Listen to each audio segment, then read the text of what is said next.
Hello everyone, welcome to today's market analysis video. तो आपको दिख रहा होगा आज जो निफ्टी 50 है ऑलमोस्ट ये 2.68% क्रैश कर गया एंड सेंसेक्स भी ऑलमोस्ट मोर देन 2.74% क्रैश कर गया। अगर आप लोग मेरे वीडियोस को काफ़ी ज़्यादा ध्यान से देखते होगे तो जो मैंने लास्ट थर्सडे को वीडियो जो डाला था फ्राइडे के मार्केट के लिए, अगर आप उसे जाके देखोगे मैंने उसे क्लियरली बोला था that market can show you a massive bullish move और अ बेयरिश मूव। अब मूव किस साइड होगा वो अभी क्लियर नहीं है, लेकिन एक मैसिव मूव मार्केट में पेंडिंग है। आपको दिख रहा होगा उस एनालिसिस वीडियो के बाद निफ्टी 50 में जो फॉल आया है ऑलमोस्ट वो लेवल था जो मैंने वीडियो बनाया था ऑन थर्सडे। निफ्टी का जो हाई था ऑलमोस्ट 25,078, राइट, बेसिकली 25,100 के आसपास निफ्टी 50 ट्रेड कर रहा था। वहां से ऑलमोस्ट आपको दिख रहा होगा सीधा सीधा 1,000 पॉइंट का यहाँ पे फॉल आया है निफ्टी 50 में, राइट। एंड अगर आप निफ्टी बैंक को देखोगे तो निफ्टी बैंक का भी सेम स्टोरी है। जैसे मैंने बताया था कि अगर आप वीडियो को देखोगे कि यहाँ पे 3-4 दिनों से कंसोलिडेशन चल रहा है, जैसे ही निफ्टी बैंक अगर इस रेंज से निकलता है तो we can expect a massive move. और आपको क्लियरली दिख रहा होगा जैसे यहाँ पे एक रेंज ब्रेक डाउन आया जो 51,500 का लेवल था, डायरेक्ट वहां से मार्केट फॉल करता है to the 50,000 point. Okay, so almost आप देख लो ऑलमोस्ट 1,500 पॉइंट का यहाँ पे फॉल आया है निफ्टी बैंक में, विच इज़ रियली मैसिव। सो इसका मतलब क्या हुआ, अगर आप वीडियोस को काफ़ी ज़्यादा ध्यान से देखोगे समझोगे तो आप भी एक ना एक दिन सक्सीड कर जाओगे मार्केट में, राइट। मार्केट से पैसा कमाना कोई रॉकेट साइंस नहीं है। ओके, आपको कुछ बेसिक्स आना चाहिए मार्केट का, basic fundamentals that you should know that how the price behaves. Until unless अगर आपको यही नहीं पता कि प्राइस बिहेव कैसे करता है तो आप कभी भी ऐसे मूव्स को कैप्चर नहीं कर पाओगे, right. So please focus on the video and focus on the learning part. सो मैंने कुछ स्टॉक्स भी सेलेक्ट किए कल के लिए, तो I will discuss about that. And मैं ये भी डिकोड करूंगा कि इतने बड़े फॉल के बाद आप लोग कल का दिन कैसे प्लान कर सकते हो। इनफैक्ट आपको अपने पोर्टफोलियो को भी कैसे मैनेज करना है, क्योंकि यहाँ बहुत सारे ऐसे ट्रेडर्स होंगे या इन्वेस्टर्स होंगे जिनका पोर्टफोलियो ऑलमोस्ट रेड दिख रहा होगा, 5% 6% डाउन। ऐसा नहीं कि आपको अभी सेल कर देना है, आपको करना क्या है, just watch the videos patiently. I will give you a brief idea that how you should manage your portfolio right now in this market scenario. So the very first stock is Happiest Mind. Actually मुझे कोई भी अच्छा stock नहीं मिल रहा था, मैंने उसमें 250 stocks filter out करा, उसके बाद मुश्किल से मुझे ये 4 स्टॉक्स मिले। सो राइट, हैप्पीएस्ट माइंड का जो लॉजिक है, यहाँ पे एक बेस ब्रेकडाउन हुआ है, कल के दिन यहाँ पे कंटिन्यूएशन हो सकता है। बट ये जो मैंने स्टॉक सेलेक्ट करा उसके पीछे एक और भी रीजन था। अब रीजन क्या था, let's switch to hourly time frame. Hourly time frame में आपको दिख रहा होगा यहाँ पे इनिशियल सेलिंग तो आया, उसके बाद दिन भर स्टॉक ऑलमोस्ट 4-5 घंटे कंसोलिडेट करते ही रहा। मतलब यहाँ पे एक फॉल तो आया लेकिन कंटिन्यूएशन नहीं आया। सो कल के दिन इंट्राडे में अगर यहाँ पे कंटिन्यूएशन दिखता है हैप्पीएस्ट माइंड में, that is 5 minute time frame में, अगर यहाँ पे आपको कंटिन्यूएशन दिखता है तो हैप्पीएस्ट माइंड में आप एक सेलिंग ट्रेड इनिशिएट कर सकते हो।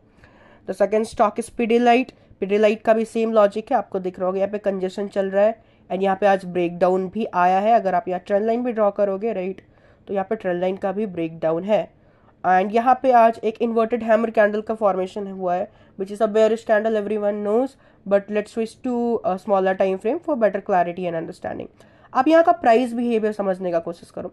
सुबह में यहाँ पे एक बुलिश मूव आया, उसके बाद यहाँ पे बेयर्स ने कंट्रोल लिया एंड वापस से ये जो बेस था, जो लो था, उस लो के नीचे प्राइस को क्लोज कर दिया। मीन्स आज के दिन यहाँ पे बुल्स ने भी ट्राई किया, बेयर्स ने भी ट्राई किया एंड फाइनली बेयर्स ने मार्केट को डोमिनेट करके, स्टॉक के ऊपर डोमिनेट करके एक नीचे की साइड क्लोजिंग दिया है। इसका मतलब क्या हुआ, यहाँ पे बेयर्स को भी ज़्यादा कुछ पैसा मिला नहीं, क्योंकि यहाँ पे कुछ खास मूव आया नहीं है स्ट्रक्चर के हिसाब से। अगर कल 5 मिनट टाइम फ्रेम में इस पर्टिकुलर कैंडल के बिलो पिडिलाइट, मतलब आज के डे के लो नीचे निकलता है, तो फिर आप लोग पिडिलाइट में भी एक शॉर्टिंग ट्रेड इनिशिएट कर सकते हो। Another stock is Torrent pharma. Torrent pharma में आपको दिख रहा होगा यहाँ पे कंजेशन है, ऑलमोस्ट 7-8-10 दिन से स्टॉक कंसोलिडेट ही कर रहा है and this is a kind of wedge pattern, kind of wedge. And wedge pattern जब भी एक राइजिंग वेज पैटर्न का फॉर्मेशन हो, राइट, राइजिंग वेज पैटर्न कुछ इस तरह दिखता है, it is something like this. एक डायनामिक रेजिस्टेंस और एक आपका डायनामिक सपोर्ट एंड साइमल्टेनियसली दोनों चलता है, तो आपको दिख रहा होगा this more like wedge pattern, that is a rising wedge. Rising wedge का जब भी ब्रेकडाउन नीचे के साइड आता है ना, तो मोमेंटम यूजुअली अच्छा आता है मार्केट में। टोरेंट फार्मा अगर कल के दिन इस पर्टिकुलर रेड कैंडल के बिलो निकलता है तो आप लोग टोरेंट फार्मा में भी एक शॉर्टिंग ट्रेड इनिशिएट कर सकते हो। मुझे एक ही स्टॉक मिला जो कि मुझे कल के लिए बुलिश दिख रहा है, दैट इज बीपीसीएल। अब बीपीसीएल का भी लॉजिक देख लेते हैं हम लोग, आप लोग को क्लियरली दिख रहा होगा, this is a resistance zone, right. And इस पर्टिकुलर रेजिस्टेंस का यहाँ पे ब्रेकआउट आ गया है, राइट। ये ब्रेकआउट हुआ यहाँ पे, ब्रेकआउट के बाद यहाँ पे कंटिन्यूएशन नहीं हुआ, यहाँ पे एक रीटेस्ट हो रहा है। एंड आज आपको एक रीटेस्ट का सिनेरियो भी दिख रहा होगा, यहाँ पे एक रेड कैंडल डोजी कैंडल का फॉर्मेशन है, मतलब यहाँ पे अभी कंफ्यूजन चल रहा है, राइट, कि यहाँ से प्राइस या तो ऊपर के साइड भी मूव कर सकता है या नीचे के साइड भी मूव कर सकता है, दोनों सिनेरियोज हैं। क्यों? क्योंकि एक डोजी कैंडल है, this is a neutral candle. So अब हम लोग ब्रेक डाउन करते हैं इसको स्मॉलर टाइम फ्रेम में, that what you guys can do.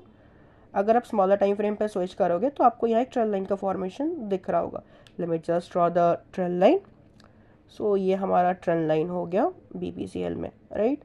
And अगर आप स्ट्रक्चर को क्लोजली देखोगे, राइट, अगर आप इस पर्टिकुलर डायनामिक रेजिस्टेंस को एंड इस पर्टिकुलर स्टैटिक सपोर्ट को अगर आप कंबाइन करोगे तो आपको यह पैटर्न भी का भी एक फॉर्मेशन दिख रहा होगा। ये कौन सा पैटर्न है आप मुझे कमेंट करके यूट्यूब पे बताओ in this video, I will just see your comment. So कल के दिन अगर बीपीसीएल इस पर्टिकुलर रेंज के ऊपर निकलता है, राइट, मैं डे हाई के ऊपर भी नहीं बोल रहा आपको, अगर बीपीसीएल 350 के ऊपर कल के दिन क्लोज करता है, राइट, 5 मिनट टाइम फ्रेम में, उसके बाद अगर आपका वहाँ पे ट्रेडिंग सेटअप फॉर्म होता है आपके स्ट्रैटेजी के हिसाब से, तो फिर आप वहाँ पे अपने ट्रेड्स को इनिशिएट कर सकते हो।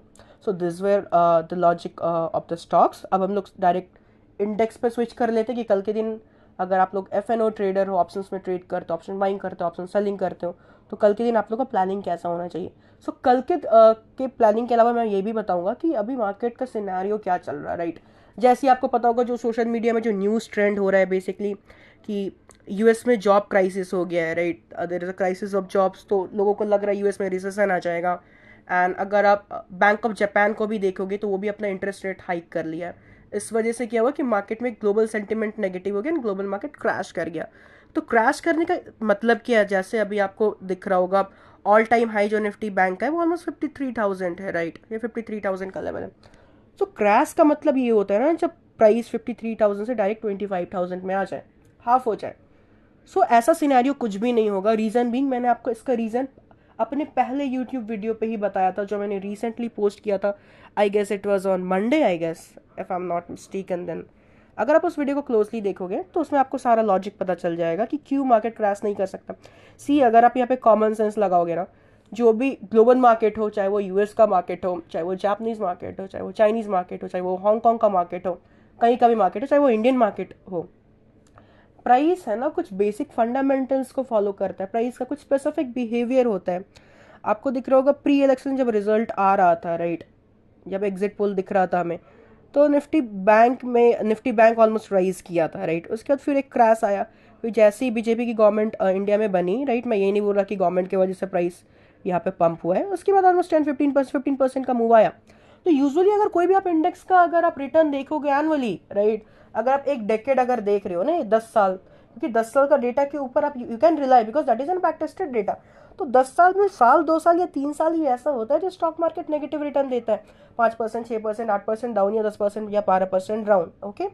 उसके बाद जो मार्केट का जो ट्रेंड होता है वो यूजुअली बुलिश ही होता है। सो निफ्टी बैंक ऑलरेडी यहाँ पे 15% मूव कर चुका है, तो बहुत हाई प्रोबेबिलिटी के 3 से 6 महीने, जो नेक्स्ट 3 से 6 महीने होंगे उसमें जो निफ्टी बैंक है वो साइडवेज ही रहेगा। मतलब आपको कभी ऊपर के साइड मूव दिखेंगे, कभी नीचे के साइड क्रैश दिखेगा, कभी ऊपर के साइड बाइंग दिखेगा, मतलब कोई मूव ही नहीं रहेगा। मीन्स जो इंडेक्स है वो एक रेंज में ट्रेड करेगा। ये जो एक हमारा अपर रेंज हो गया, इससे आप एक लोअर रेंज कंसिडर कर सकते हो, मतलब बिटवीन 53,000 से लेके ऑलमोस्ट 45,000 के आसपास ट्रेड कर सकता है, ओके। ये कंसोलिडेशन पीरियड होगा, ओके। इस समय ना ही आपको कोई नया पोजीशन बनाना है मार्केट में, मतलब अगर आप इन्वेस्टर हो, ना ही कोई अपने पोजीशन को एग्जिट करना है। ऐसा नहीं कि कोई स्टॉक अगर आपको पोर्टफोलियो में लॉसेस दिखा रहे तो एग्जिट कर दो, भाई मार्केट क्रैश आ रहा। अगर आप हमेशा एक सोशल मीडिया इन्फ्लुएंसर को, एक फाइनेंस इन्फ्लुएंसर्स को फॉलो करते रहोगे तो आप हमेशा परेशान रहोगे एंड हमेशा आप रैंडम एंट्रीज एंड एग्जिट करोगे स्टॉक्स पे, राइट। आप सिंपली बाइंग सेलिंग करोगे, क्यों? क्योंकि उन लोगों को खुद नहीं पता कि मार्केट मूव कैसे करता। So if you are following a wrong people तो आप हमेशा गलत डिसीजन लोगे। So just hold on your stocks, okay. आप उसे अभी बस कुछ नया पोजीशन मत बनाना for at least 6 months to 1 year, because probability बहुत हाई है, right. I am telling probability बहुत हाई है कि मार्केट इसी रेंज में ट्रेड करेगा between 53,000 to 45,000, right, giving investor 0% return. उसके बाद जब ये एक्यूमुलेशन फेज ओवर हो जाएगा, उसके बाद you guys can think of entering in a stock, चाहे आप निफ्टी में एंटर करो या निफ्टी बैंक में एंटर करो या कोई स्टॉक में एंटर करो।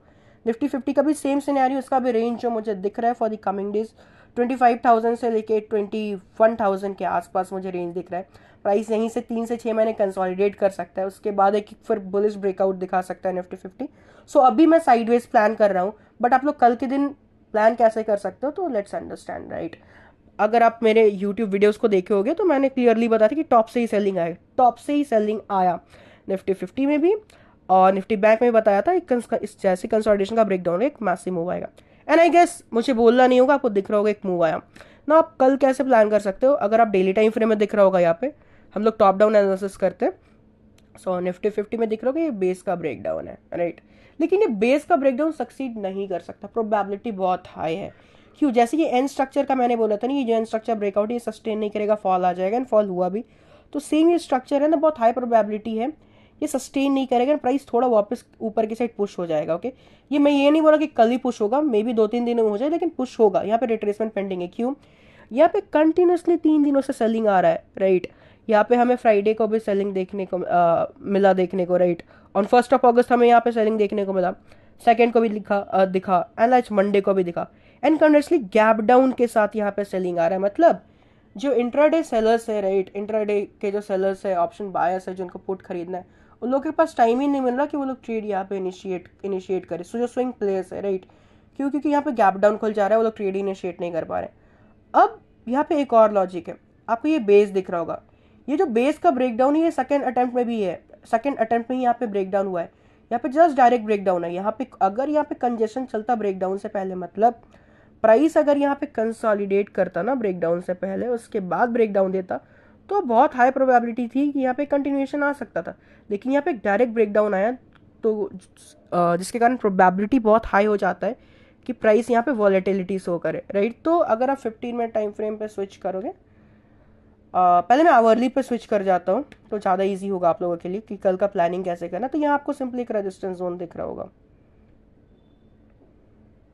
Right, this is our resistance zone, ये हमारा रेजिस्टेंस जोन हो गया, एंड राइट, एंड ये भी हमारा रेजिस्टेंस जोन हुआ, राइट, एंड ये भी हमारा रेजिस्टेंस जोन हुआ, because gap acts as a support and resistance in the market and these are the probable support zone for tomorrow। अब आपको कल का दिन प्लान कैसे करना है, आपको दिख रहा होगा यहाँ पे 2-3 दिनों से मूव आ ही जा रहा है, मतलब यहाँ से निफ्टी ऑलमोस्ट फॉल ही कर रहा है। सो अगर आप 5 minute time frame 15 minute time frame पे अगर आप स्विच करते हो तो आपको दिख रहा होगा यहाँ पे कंजेशन चल रहा है, राइट, यहाँ पे कंसोलिडेशन है लास्ट ट्रेडिंग आवर्स में। तो आप कर क्या सकते हो, अगर निफ्टी 50, राइट, इस पर्टिकुलर ट्रेल लाइन का ब्रेकआउट दिखाता है, राइट, ब्रेकआउट दिखाता है, जस्ट ट्राई टू अंडरस्टैंड ना, यहाँ पे एक बुलिश ब्रेकआउट दिखाता है, उसके बाद अगर ट्रैप फॉर्म करता है, ट्रैप फॉर्म करने के बाद इन सब रेजिस्टेंस के आसपास में ही अगर प्राइस एक्यूमुलेट करता है, उसके बाद अगर ब्रेकडाउन देता है, तो फिर आप लोग पुट साइड का ट्रेड इनिशिएट कर सकते हो। लेकिन रेंडमली आपको ट्रेड्स कहीं भी नहीं लेना है, आपको सिर्फ और सिर्फ सपोर्ट या रेजिस्टेंस के आसपास ही लेना है, राइट। अभी आप सेलिंग पुट साइड का ट्रेड ज़्यादा प्रेफर करो, बट कैसे प्रेफर करना है, जहाँ पे रिटेलर्स ट्रैप हो रहे हैं। रिटेलर्स यहाँ पे अगर आप 90% यूट्यूब वीडियोस देखोगे ना, लर्निंग वीडियोस, तो वो लोग ब्रेकआउट पे बाय ही बताएंगे। तो आपको यहाँ पे ब्रेकआउट पे बाय नहीं करना, आपको सेल कैसे करना है वो मैंने आपको सिनेरियोस को बता दिया है, राइट। तो निफ्टी 50 में कल आप पुट साइड का ट्रेड प्लान कर सकते हो इन लेवल्स के आसपास ही, राइट। अगर प्राइस पूरा वॉलेटाइल हो जाता है, अगर huge up moves down moves दिखता है, आपको एक रेंज में दिखने लगता है, तो आपको कोई भी ट्रेड इनिशिएट नहीं करना है, क्योंकि बहुत हाई प्रोबेबिलिटी है कि वहाँ पे आपका एसएल चला जाएगा। आपको ट्रेड तभी इनिशिएट करना जब प्राइस किसी रेजिस्टेंस को हिट करे, वहाँ पे एक्यूमुलेट हो, उसके बाद ब्रेक डाउन दे। तो निफ्टी 50 में आप सेम सिनेरियो को फॉलो कर सकते हो। निफ्टी बैंक में भी आपको सेम करना है, कुछ डिफरेंट नहीं है यहाँ पे।